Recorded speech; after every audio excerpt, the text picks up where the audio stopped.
pagi semuanya. Oke, pada pagi hari ini kita akan belajar kaidah pencacahan. Nah, ini mengawali untuk materi peluang, ya, untuk mengawali materi peluang.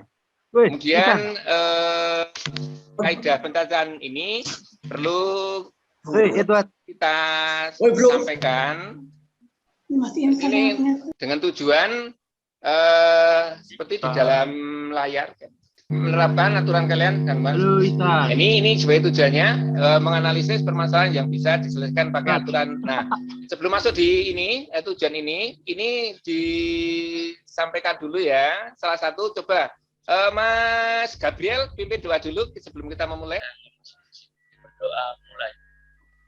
Doa selesai. Oke, terima kasih Mas Gabriel. Nah, kemudian Mas Iksan hadir ya, Mas Iksan ya. Ya Mas Anton. Dan Mas Tia, oke, berdua tidak apa-apa. Mas Brianto, Mas Jamar. Nah, terima kasih atas doanya, Mas Gabriel. Dan mudah-mudahan apa yang kita mulai kegiatan di pagi hari ini bisa membawa manfaat pada kita. Dan kita juga ikut berdoa pada rekan-rekan kita yang pada hari ini mungkin sedang kena musibah sakit, teman kamu Maria hari ini sedang sakit, kita doakan semoga cepat sembuh. Model dan metode pembelajarannya adalah problem based learning dengan sintak adalah orientasi masalah, mengorganisasi siswa, penyelidikan mandiri siswa, mengembangkan dan menyajikan karya atau nanti presentasi, dan menganalisis atau mengevaluasi proses pemecahan masalah. Kemudian pendekatan pembelajarannya adalah dengan menggunakan pendekatan saintifik. Nah, metode yang akan kita pakai adalah pengamatan, diskusi, tanya, jawab, dan pemberian tugas. Kompetensi dasar yang akan kita pelajari pada pagi hari ini, kompetensi dasar pengetahuan, ini adalah menganalisis aturan pencacahan, aturan penjumlahan, aturan perkalian, permutasi, dan kombinasi melalui masalah kontekstual. Kemudian dengan indikatornya, satu mengidentifikasi suatu masalah yang diselesaikan dengan kaidah penjumlahan, kemudian menerapkan aturan penjumlahan dalam masalah kontekstual. Kemudian yang ketiga adalah mengidentifikasi suatu permasalahan yang bisa diselesaikan dengan aturan perkalian.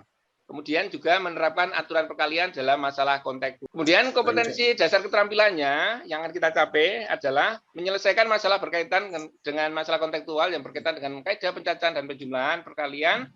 Nah, indikatornya apa? Kita bisa mempelajari ini, kita bisa menyelesaikan masalah kontekstual yang berkaitan dengan aturan penjumlahan. Jadi kompetensi dasar ini sangat penting sekali kita pelajari. Kenapa? Kita dalam kehidupan sehari-hari selalu berhubungan dengan, misalkan, kita pada waktu mau belanja, kita tahu yang kan kita beli itu berapa jumlahnya nanti. Nah, itu kita bisa menghitung banyaknya yang kita beli. Kemudian kita bisa menempatkan sesuatu yang lebih dari satu, kita akan tata secara lurus atau baris atau banjar. Nah, itu kita nanti juga akan bisa memanfaatkan, akan memulai ya, kita akan memulai materi ini. Nah, karena kita menggunakan dengan problem based learning, kita akan memulai dengan suatu masalah. Coba Mas Antonius Hindra dibacakan masalah satu ini. Sania adalah murid yang akan meneruskan jenjang pendidikan di sekolah menengah kejuruan. Oke, otomasi. Oke, cukup Mas. Terima kasih Mas Anton. Dilanjutkan Mas Iksan. Nah, lanjut Mas Iksan. Sedangkan SMKN 11 Semarang membuka 4 program keahlian, yakni teknik gambar bangunan, teknik mekatronika, teknik. Coba masalahnya Sania ini dibantu kalian untuk ikut juga berpikir bagaimana bisa memilih ke SMK. Ada berapa banyak pilihan? Oke. Langkah yang pertama, kumpulkan informasi yang kalian butuhkan berdasarkan masalah yang diketahui. SMK 4 Semarang membuka program keahlian, ya ini audio, video, teknik elektronika, teknik otomasi. Iya, betul. Nah, jadi sudah ketemu ya di sini ya langkah yang pertama ya. Kemudian lanjutnya langkah kedua, tulis memilih jurusan. Nah, oke. Nah, langkah yang kedua ini sudah untuk 7. Ya, oke. Siapa yang menjawab ada 7 tadi? 3 tambah 4, 7. Oke, 3 tambah 4. Jadi terdapat pilihan program kaliannya adalah 7, gitu ya. Nah, coba dibacakan Mas Brianto. Secara umum, aturan penjumlahan dapat dirumuskan sebagai berikut. Iya. Apabila kejadian pertama terdapat K1 pilihan, kejadian kedua terdapat K2 pilihan, dan seterusnya sampai kejadian ke N terdapat KN pilihan. Serta kejadian itu tidak dapat terjadi secara bersama atau berkelanjutan, maka banyaknya pilihan yang mungkin adalah K dengan. Kita akan lanjut ke masalah berikutnya. Oke, nah ini ada satu permasalahan 4 seperti ini. Ada 4 jalur bis dari kota A ke kota B dan 3 jalur bis dari kota B ke kota C. Ada berapa cara seorang dapat mengadakan perjalanan pulang pergi dari kota A ke kota C melalui kota B dengan catatan tidak boleh melewati jalur yang sama. Nah, ini kita akan masuk di kaidah perkalian. Mas Antonius. Nah, Mas Antonius, dari kota A ke kota B ada berapa jalur? 4. Oke, dari kota B ke kota C ada berapa jalur, Mas Anton? Ya, 3. Nah, perhatikan, ada 4 jalur kota A ke kota B dan ada 3 jalur kota B ke kota C. Nah, maka kalau pulang nanti kan akan dibalik dari kota C ke kota B, kemudian dari kota B ke kota A. Tapi dengan catatan tadi permasalahannya adalah tidak boleh melewati jalur yang tadi sudah dilewati, toh. Pada waktu berangkat, jalur yang dilalui adalah A ke B, B ke C. Otomatis dari A ke kota B sudah dilalui jalur belum? Sudah dilewati belum? Nah, rencana penyelesaiannya bisa kita lihat di dalam kotak berikut ini. Nah, coba berangkat kota A ke kota B tadi banyak jalur berapa? 4. Lanjut, berangkat kota B ke kota C. 3. Nah, pulangnya, perhatikan ini pulangnya. Pulangnya dari kota C ke kota B, berarti jadi berapa jalur? 2, betul. Dan pulangnya dari kota B ke kota A, berapa jalur? Dari kasus itu bisa ditarik kesimpulan. Coba, yang ini sinyalnya bagus sekali ini. Secara umum, aturan perkalian dapat dirumuskan sebagai berikut. Apabila proses pertama terdapat K1 pilihan, diikuti proses kedua terdapat K2 pilihan, dan seterusnya sampai proses ke N terdapat KN pilihan, serta semua proses dapat dilakukan secara bersamaan atau berkelanjutan. Oke, terima kasih Mbak Maria ya. Mudah-mudahan cepat sembuh. Ini salut untuk Mbak Maria sambil sakit berbaring. Sama-sama. Itu kesimpulan untuk perkalian. Ya, jadi kaidah perkalian. Nah, sekarang ini untuk masalah yang kelima. Menggunakan kaidah perkalian tadi, maka terjadi perkalian 3 dikalikan 4 dikalikan 3 dikalikan 2. Nah, sama dengan berapa? Ayo dihitung bersama-sama. 2, Pak. Tuh, 2. Nah, betul Mas Brianto. 72. Jadi perkalian 3 dikalikan 4 dikalikan 3 dikalikan 2. Nah, kalau kita jelaskan dari awal ya yang kita pelajari, oke, kaidah pencacahan. Nah, coba dibacakan Mbak Maria.